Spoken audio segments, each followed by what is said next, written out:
So back in 2019, OnePlus came out with a phone that was sort of revolutionary at the time. When everyone else had the front-facing camera in the corner, some were making notches, everyone was trying to figure out what to do with that front-facing camera. And they sort of still are. I remember at the time seeing the phone with this front-facing camera just pop up out of nowhere. I was like, okay, that's actually pretty sweet. It's just a great way to get the camera out of the way when watching videos, playing games, or just using your phone in general. You get a really nice 6.67-inch AMOLED display, 90 Hz refresh rate, 3120 by 1440 resolution. And while some may not like the curved screen, even though Google is coming out with phones like the Pixel 6 Pro now, which actually has a very similar design to it. I also kind of thought this phone was a little heavy back then when I first got it, but surprisingly, it's a little bit lighter than my Pixel 6 Pro. It's got a Snapdragon 855 processor with up to 12 gigabytes of RAM, well, depending on which version you get. As you can see from Geekbench scores, it's a little less than my Pixel 6 Pro, but considering the phone is from 3 years ago, I say that's pretty good for OnePlus. Warp Charge 30 doesn't sound like a big deal nowadays, but you still have phones coming out with 10 or 15 watt charging. You get a wide angle and telephoto lens,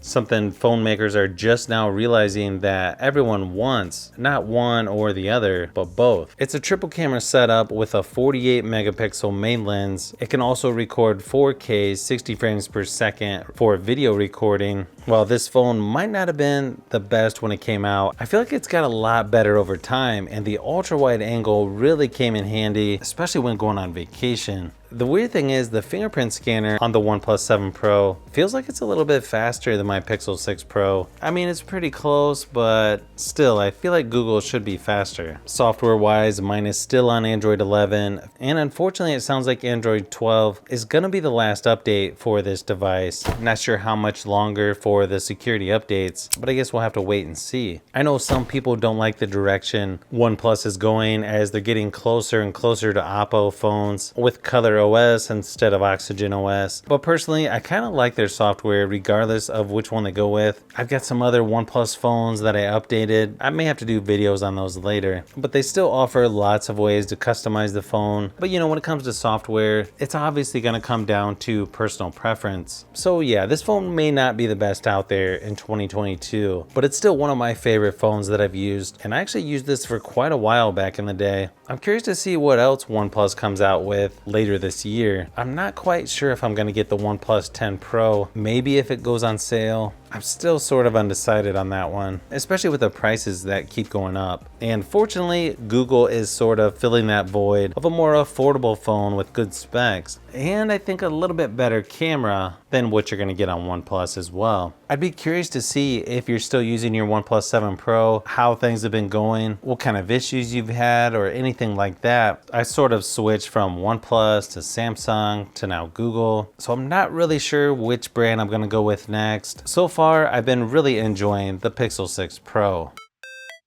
So if you've made it this far into the video, you may want to say thanks by subscribing, and don't forget to give a thumbs up if this video was helpful. This is Brian from Fishbee Productions. Thanks for watching, and I'll see you on the next one.